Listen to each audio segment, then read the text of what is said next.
வணக்கம். இது உங்கள் தீபம் த பவர் சேனல். இன்று நாம் பார்க்க போகும் ஆன்மீக வரலாறு தமிழகத்தில் மிகவும் புனிதமான சிவஸ்தலங்களில் ஒன்றான சீர்காழி பற்றியது. தமிழகத்தில் உள்ள சிவபெருமானின் புனிதமான தலங்களில் மிகவும் சிறப்பு வாய்ந்த ஒரு தலம்தான் சீர்காழி. இந்த புனிதமான தலமே சைவ சமய வரலாற்றில் மிகவும் முக்கியமான இடத்தை பெற்றுள்ளது. ஏனென்றால் இந்த தலத்தில்தான் 3 வயது குழந்தையாக இருந்த திருஞான சம்பந்தருக்கு சிவபெருமான் மற்றும் பார்வதி தேவி நேரடியாக காட்சி தந்து ஞானப்பால் வழங்கிய அதிசயம் நடந்ததாக கூறப்படுகிறது. சீர்காழியில் வசித்து வந்த சிவபாத இருதயர் மற்றும் புனிதவதி என்ற தம்பதியருக்கு ஒரு அழகான குழந்தை பிறந்தது. அந்த குழந்தைக்கு சம்பந்தன் என்று பெயர் வைத்தார்கள். சிறுவயதிலிருந்தே சம்பந்தன் மிகவும் புத்திசாலித்தனமும் தெய்வீக குணங்களும் கொண்ட குழந்தையாக இருந்தான் என்று கூறப்படுகிறது. ஒருநாள் சம்பந்தனுக்கு 3 வயது இருக்கும்போது அவன் தந்தையான சிவபாத இருதயர் அவரை தோணியப்பர் கோவிலுக்கு அழைத்து சென்றார். அங்கு உள்ள பிரம்ம தீர்த்த குளத்தில் குளிக்க வேண்டும் என்று நினைத்த சிவபாத இருதயர் சிறு குழந்தையான சம்பந்தனை குளத்தின் கரையில் உட்கார வைத்துவிட்டு குளிக்க குளத்திற்குள் இறங்கினார். சிறிது நேரம் கழிந்தது. அந்த நேரத்தில் சிறு குழந்தையான சம்பந்தனுக்கு பசி எடுத்துவிட்டது.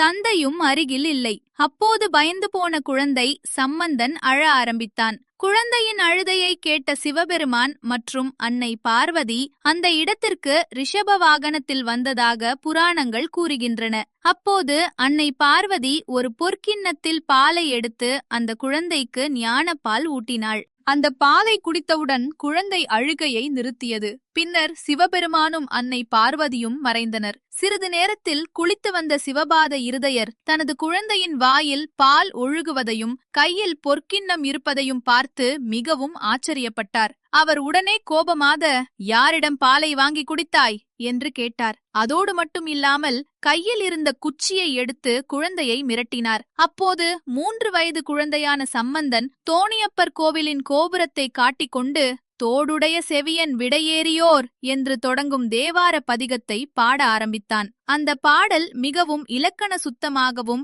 ஆழமான பக்தி உணர்வோடும் இருந்தது. 3 வயது குழந்தை இவ்வளவு அழகாக தேவார பாடலை பாடியது அங்கிருந்த அனைவரையும் அதிர்ச்சியில் ஆழ்த்தியது. அப்போதுதான் சிவபாத இருதயருக்கும் அங்கு கூடியிருந்த அனைவருக்கும் உண்மை புரிந்தது. அந்த குழந்தைக்கு சிவபெருமான் மற்றும் பார்வதி தேவி நேரடியாக ஞானப்பால் வழங்கியிருக்கிறார்கள் என்று அவர்கள் உணர்ந்தார்கள். அந்த நாளிலிருந்து சம்பந்தன் திருஞான சம்பந்தர் என்று அழைக்கப்பட்டார். சிவபாத இருதயர் கோபத்தில் பொற்கிண்ணத்தை வீசி எறிந்த போது அது அங்கிருந்த சுவரில் பட்டு விழுந்ததாகவும் அந்த சுவடு இன்றும் காணப்படுகிறது என்றும் கூறப்படுகிறது. இன்றும் சீர்காழியில் திருஞான சம்பந்தர் பிறந்து வளர்ந்த வீடு உள்ளது. அந்த வீடு தற்போது தேவார பாடசாலையாக இயங்கி வருகிறது.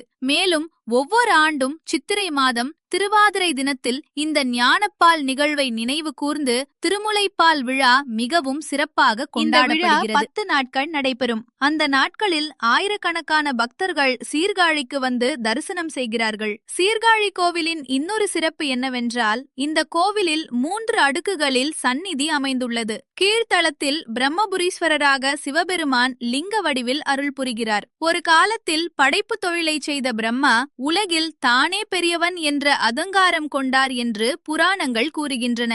அந்த அகங்காரத்தை போக்க சிவபெருமான் அவருக்கு பிரணவ மந்திரத்தை உபதேசித்தார். பின்னர் தன் தவறை உணர்ந்த பிரம்மா இந்த தலத்தில் சிவலிங்கத்தை பிரதிஷ்டை செய்து பூஜை செய்தார். அதனால் இந்த தலத்து இறைவன் பிரம்மபுரீஸ்வரர் என்று அழைக்கப்படுகிறார். நடுத்தளத்தில் தோணியப்பர் என்ற திருநாமத்துடன் சிவபெருமான் அருள் புரிகிறார். ஊழிக்காலத்தில் உலகம் அழிந்த பிறகு சிவபெருமான் பிரணவ மந்திரத்தை தோணியாக கொண்டு உலகத்தை காப்பாற்றினார் என்று புராணம் கூறுகிறது.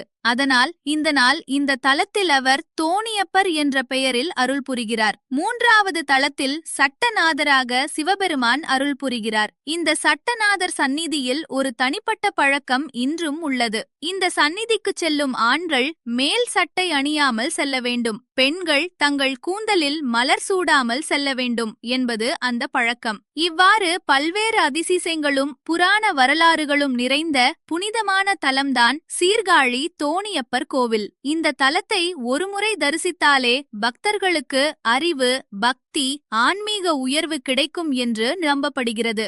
நமது தீபம் த பவர் சேனலை சப்ஸ்கிரைப் செய்து